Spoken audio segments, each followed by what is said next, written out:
안녕하십니까. 공병호입니다. 이 논평을 하게 되면은 아무래도 이제 뭐 상대방 입장에서 자주 생각을 해보지 않습니까?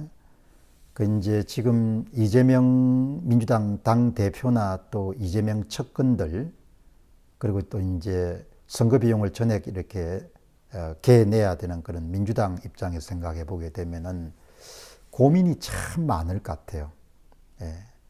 그러니까 그 고민의 핵심이라는 것은 이 강경책을 쓰기도 좀 그렇고, 그렇다 해가 여러분들 그냥 손을 놓고 있을 수도 없고, 소위 사법부라든지 법원이라든지 판사에 대한 비판의 강도의 수위를 어느 정도 유지해야 되느냐, 이런 문제를 가지고 고민이 참 많을 것 같습니다. 그 법원 비판이나 법관 비판에 대한 수위라는 것은 다르게 이야기하게 되면은 이번에 11월 15일 날 결판이 내려진 이재명 대표 관련 선거법 위반 사건의 1심 판결, 그리고 또 11월 25일 날 계속해서 이어지게 될 위정교사 혐의에 대한 그런 1심 판결, 이런 부분에 대해서 대처를 어떻게 해야 되는가라는 부분들이 아무리 여러분들 고민을 하더라도 마땅히 명확한, 누구나 수긍할 수 있고 흡족하게 이런 마음에 와닿을 수 있는 그런 결론을 내리기가 굉장히 어려운 그런 딱한 상황이 지금 돼 있는 거죠. 그러니까 지금 민주당 측의 고민을 그냥 한 문장으로 정리하게 되면은 법원을 어찌할꼬, 판사를 어찌할꼬, 그런 표현이 적합할 거거든요. 예. 지금 뭐 칼자루를 본인들이 쥐고 있는 게 전혀 없으니까 그냥 알아서 그냥 좀 잘해 주십시오. 알아서 끼기 바랍니다. 이런 것 외에는 지금 할 수 있는 게 뚜렷한 게 없지 않습니까? 정치라는 것은 이제 무리를 지어가지고 정권을 그냥 가지는 것이니까, 뭐 회의를 많이 하는데 민주당의 뭐 원내 최고회의라든지 이런 걸 해봐야 마땅하게 여러분들 뾰족한 수가 없는 겁니다. 왜냐하면은 그 상황을 통제할 수 있는 수단이나 방법을 전부 다 법원이 지금 갖고 있는 상태이기 때문에, 그러니까 그런 딱한 그런 심적 상태를 엿볼 수 있는 것이 이번에 이제 이재명 당 대표 덕택에 또다시 건배지를 단 최민희 더불어민주당 의원이 지금 보이고 있는 언행은 그냥 최민희 의원이 뭐 어떻다 이렇게 보기보다도 현재 민주당의 소위 딱한 사정을 간접적으로 그렇게 보여주는 사례 가운데 하나다. 비명 너희들이 움직이면은 그냥 확 밟아버리겠다 이렇게 한 거 아닙니까? 그러니까 물론 이제 그거는 다면적인 포석이 있겠죠. 그렇게 해서 이제 이재명 당 대표에게 저는 죽는 날까지 충성을 바치겠습니다. 저를 꼭 기억해 주시기 바랍니다. 저는 충성파입니다. 뭐 그렇게 다 이익이 연결되어 있기 때문에 이렇게 과격한 발언을 할 거 아닙니까? 최민희 의원 여러분들 이야기를 좀 더 들어보면은 그동안 숨을 죽이고 있던 민주당 내부의 분열 세력이 준동하느냐 안 하느냐에 따라서 이 극한 위기 국면이 돌파될 거냐 아니면 우리 민주당이 4분 오열될지가 결정될 것이다. 아마 최민희 의원도 젊은 날에 운동권 출신인 모양입니다.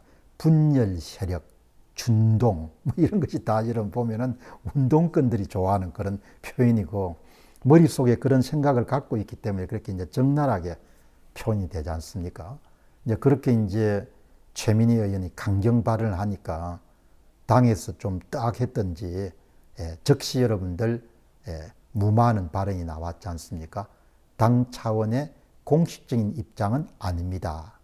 그래서 이제 온건 노선을 가자니 그것도 문제고 또 강경 노선을 가자니 그것도 문제고, 논평하는 사람 입장에서 상대방 입장을 계속해서 생각해 보려고 하니까 참 곤란하겠다, 딱하겠다, 참 상황이 참 어렵겠구나 이런 생각하게 되는 거죠. 여러분 저는 대개 단 1심은 단독심이 주로 그동안 행해지기 때문에 당연히 단독심이라고 봤거든요. 예, 그래서 이번에 11월 15일 날 이재명 당대표 관련 선거법 위반 그 소위 판결을 단독심 1인 판사가 운영했다. 그렇게 저는 생각했습니다. 예. 그리고 1심에서 1심 단독 판사가 아닌 경우는 거의 못 봤기 때문에 그런데 법을 이제 몇 분이 방송을 보고 아니 단독심이 아니고 3인 합의부가 심리한 겁니다. 이런 이야기가 걸 올리신 분이 계셔요. 그래서 제가 이제 검색을 해보니까 예, 어디에서도 3인 합의부가 심리했다는 내용이 없는 거죠. 예, 그런 명확한 정보가 공개되지 않았습니다. 그 정도입니다. 예, 그런데 중대한 사건에 대해서는 3인 합의부가 심리를 하는 것이 일상적인 일인 모양이에요. 그러니까 제 방송이 나가고 난 다음에 일부 시청자께서 지적한 것처럼 예, 이게 한성진 재판장의 단독 심리 결과가 아니고 예, 3인 합의부의 예, 합의된 심리 결과다. 이렇게 보는 것이 더 정확할 것 같아요. 그러면 이 한성진 재판장 외에 다른 두 분의 그런 예, 관련된 예, 합의부 심리에 참여한 판사들은 어느 분인지는 어느 신문도 공개를 안 했어요.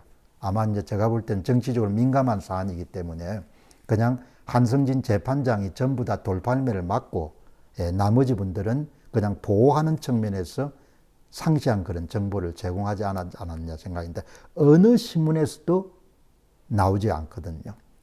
그러니까 이번에 이제 방송을 보신 분들의 지적에 따라 가지고 예, 1심, 예, 1심 재판도 중요한 사건에 대해서는 3인 합의제가 거의 일상적으로 행해지고 있는 모양입니다. 그런데 이번 같은 경우는 이재명 당대표의 정치적 생명과 관련되기 때문에 예, 이렇게 1심도 중요한 사건인 경우 3인 합의제에 해당한다. 아마 이 건이 적용이 됐을 것 같고 그 다음에 이제 오는 11월 25일 날 있는 이재명 당대표의 위정교사 혐의에 대한 그런 예, 판결도 형사 33부 재판장이 김동연 재판관이 알려졌지만 나머지 두 분의 신상은 전혀 공개된 바가 없거든요. 어느 신문에서도 이런 그걸 공개하지 않았습니다. 그런데 형사 이제 11월 15일은 형사 34부 한성진 재판장, 11월 25일 날은 예, 형사 33부 김동연 재판장인데 이 경우도 3인 합의일 거라고 보거든요. 그러니까 단독심이 아니고 3인 합의로 결정된 사안이기 때문에 상고심에서도 훨씬 더 이재명 대표가 불리할 수밖에 없는 거죠. 한 사람이 내린 결정이 아니고 세 사람이 내린 결정인 겁니다. 그런데 최태원 회장의 이혼 소송은 1심에서 그 중요한 사건이지만 한 사람이 담당했거든요. 한 사람이 담당했는데 한 사람이 뭐가 좀 이상한 부분이 있어서 제가 보도를 했지 않습니까? 그분이 그 판결 내리고 난 다음에 거액을 받고 예, 로펌을 갖고 로펌에다가 여러분들 일정한 돈을 예, 무슨 계열사에서 된 것처럼 보여가지고 제가 의심이나 의혹을 보도를 드렸지 않습니까? 예, 3인 합의제인 거죠. 그래 더더욱 심각한 겁니다. 예, 그냥 재판장은 15일은 한성진, 25일은 김동연이 나서지만 3인 합의제인 거죠. 그래서 판사를 어찌할고 법원을 어찌할고 그것이 지금 민주당의 딱한 딜레마 겁니다. 감사합니다.